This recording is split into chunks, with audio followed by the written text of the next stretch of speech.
to Budgie Chat. Today I am joined by Roger Sanwell, who is a product manager at the Prince's Trust. Hi Roger, how are you?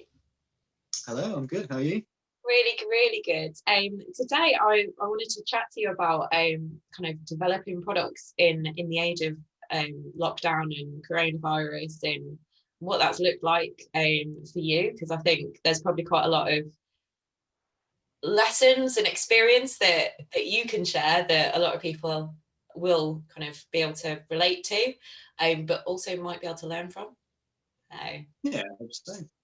What's the biggest thing that you've been working on over the past 7 months? It is now, isn't it? So yeah, so essentially digitizing our entire operational model of how all of our kind of different kind of volunteers and different youth workers and people like that support young people, enabling them to be able to do that kind of digitally over video and things like that. Yeah, and so that sounds like mammoth. How did you start to break that down into kind of smaller projects? Did you break that down into smaller projects? Yeah, we did. So because kind of security and safeguarding is our kind of most important thing for us to be kind of concerned about.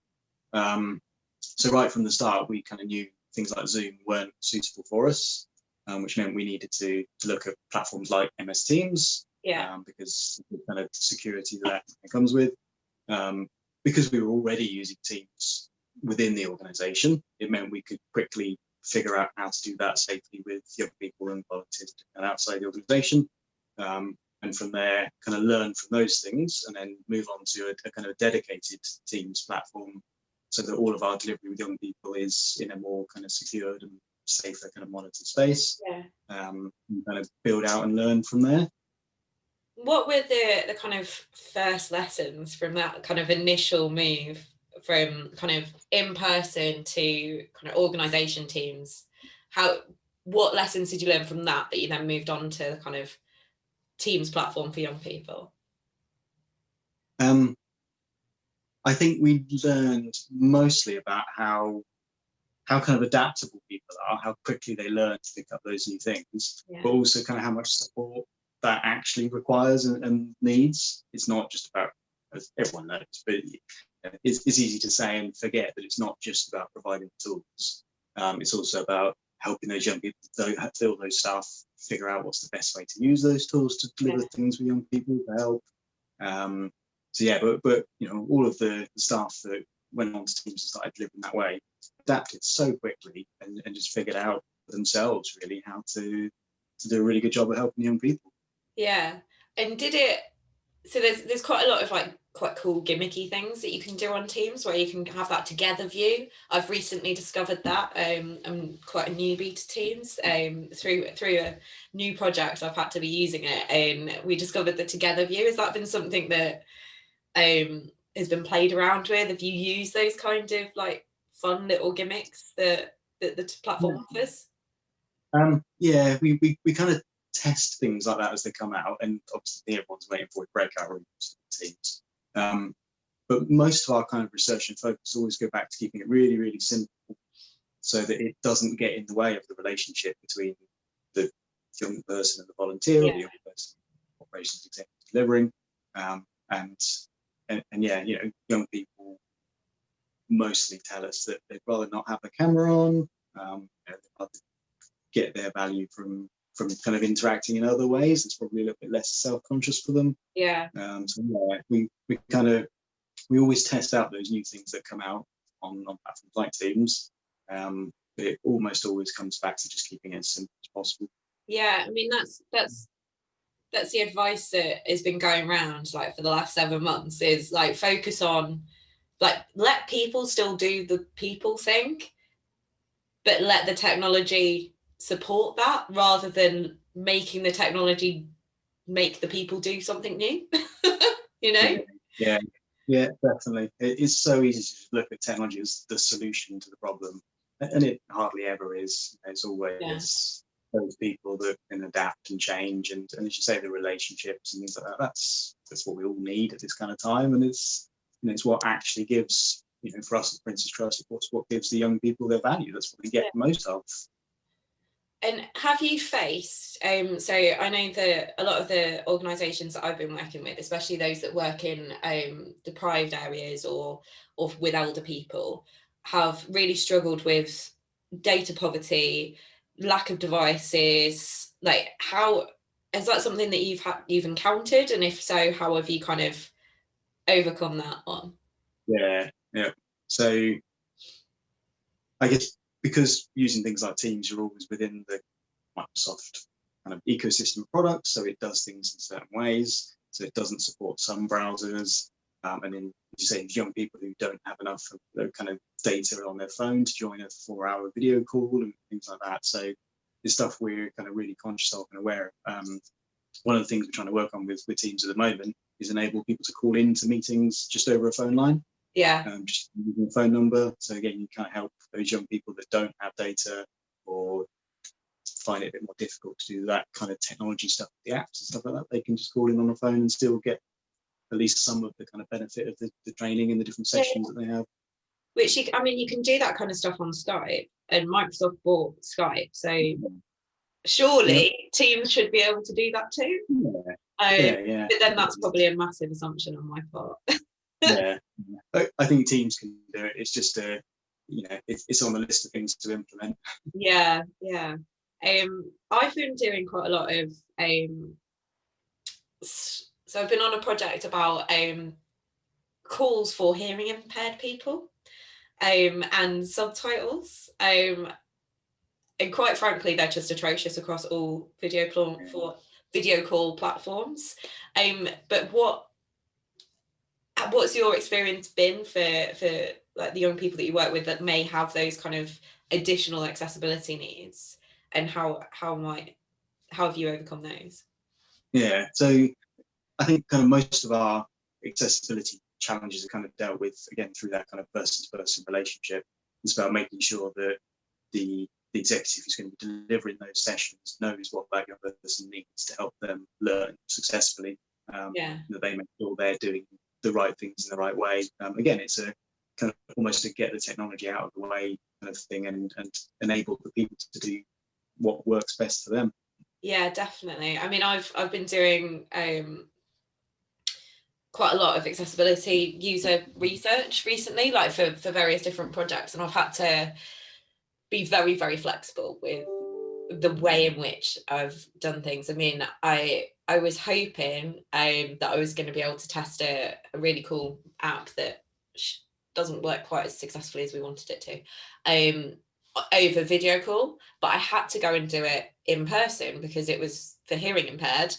And how are you going to help people and support them through using a new technology through a video call system when the captions aren't good enough and they can't access it? So then we had to do it in person, and I had to be in a room with someone without wearing a mask. I couldn't even wear a visor, and that felt really, really weird. But actually, it was the only way of doing things. And we had the table at 2 meters distance, but that was the only precaution we could make, other than kind of keeping our hands.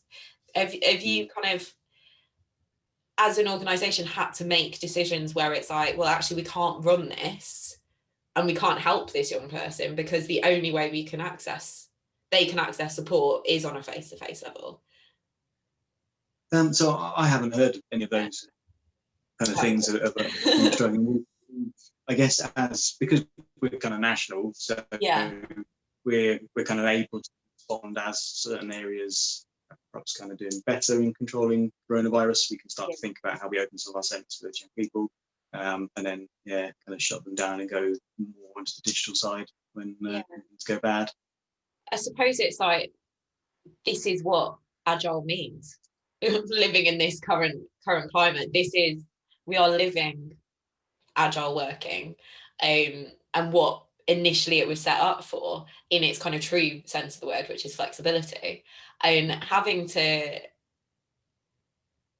act really, really quickly to different scenarios is probably the biggest challenge that everyone's been facing.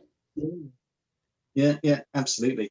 And because I think, the whole kind of agile thing about how you get value to the customer in those kind of terms, or how you support someone who needs it in our kind of charity Yeah. terms, understanding what that need is, because that need has changed so much. You have to kind of move fast to A, understand the need, and then B, respond to it and help them. Yeah. So, it's not just a case of, oh, we used to do it this way offline, so we can just do the same thing online. As you said, you're going to use a research thing around hearing impaired. You have to go and understand what the problem is quickly, and then figure out how to solve it equally quickly. Yeah, and I think it's definitely forced me on the user research side of things to be more focused on having those kind of short conversations and less focused on that kind of big research set.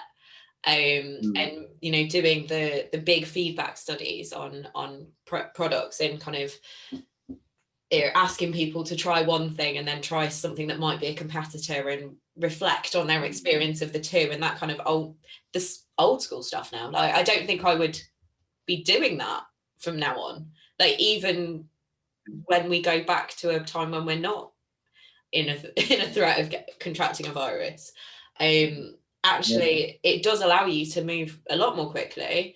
The saying of having 5 calls or 5 conversations with someone and getting 80% of the answers you need is kind of true, actually. And you don't need to have, I've been having like 15-minute conversations with people to ask them about, like, to test those assumptions really quickly, and then move forward and go, okay, so this is what we learned from these 5 people, write it up, these are the new assumptions that come from that, and then we'll go and speak to a different 5 people. And it's actually been quite freeing to be able to do that. Yeah. A lot of the research we do is around understanding expectations of the person. So it's really kind of broad. It's really, what is it that you would want to achieve in this situation? It's not, does this button work for you because it's this color and this size? Oh no, I never do those. It's actually understanding, what the context is they're in, what's going on for them. We help them in all of those kinds of situations it might be. Yeah, and I think it's very much about the environment and kind of the situation they're in at that point, and trying to replicate that situation as much as you possibly can. So if you're building something that's a support app, or as even a piece of content that's meant for support, if you're not testing it with people who have just been in that point when they really need that support, then you're not going to know if it's helpful. But then obviously you've got kind of safeguarding issues there, because dependent on that, what the support is for, you could be really harming people as well. And that's when kind of ethics comes in to these as well. And so I suppose, like, if you were going to give advice to anyone who is probably in a smaller organisation than the Prince's Trust, that has identified multiple problems that their beneficiaries have, what would you give them as kind of a one thing that they need to start doing to help start solving those problems, or maybe understanding those problems? I know it's a really tough one because there's so much that you... Well, I don't know. You see, I always think, other than the people that have things to deal with, being the experts in their own problems, charities are actually already have lots of expertise in the issues that they're dealing with. And then perhaps where they don't have quite so much, the expertise is in kind of digital tools, how to run digital projects and develop products and things like that. So I think the piece of advice I would give for any small charity that needs to become more digital, and all of them do, is to kind of go and investigate and explore and play and test with all of those kinds of different digital products that are out there.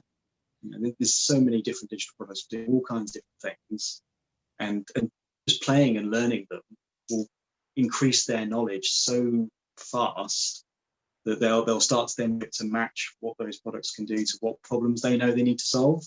Yeah, I think quite often, I think you're right, actually, when I'm working with the smaller organizations, it's definitely the opportunity awareness, like what you can do with digital, that it's more than a website, and that actually it doesn't always have to cost 10, 40, 50, 100,000 pounds to achieve a solution to your problem. You can do a lot of it at a small scale with no code and very low cost. If I mean, for some organisations, you can do it at no cost at all.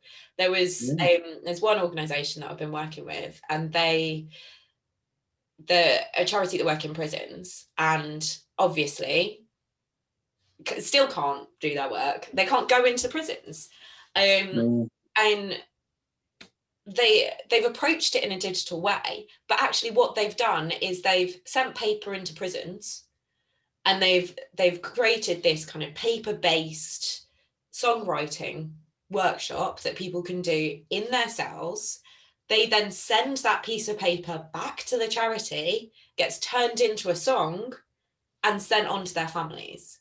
And that has meant that those people who are in prison and in their cells at least 23 hours a day are able to benefit from doing something creative, and they're also able to benefit from that connection with their children and with their family. And one bit of feedback that they've received is, since writing the song, sending it to their daughter who is starting to go off the rails, is engaging with school again, has stopped smoking, has because now they know that their parent cares about them, and that they've now got that connection again. And it's just incredible, like the impact that something so low cost and actually not digital at all, other than the CD that it's put on, is. But you see, I would say that is really digital. Yeah. Digital isn't about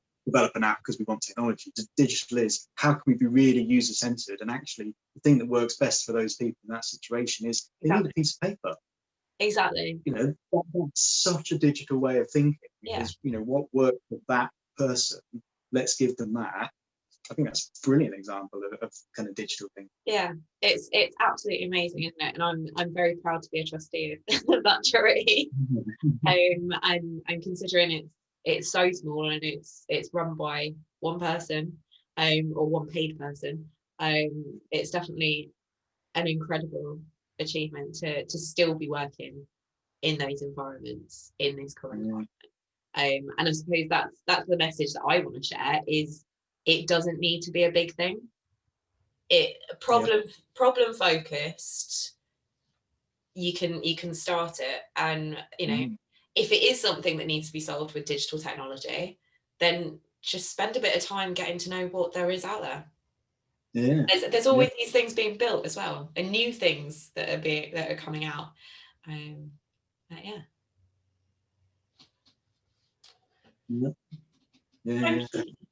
Thank you so much for having joining me on my on the buddy chat. It's been really, really great.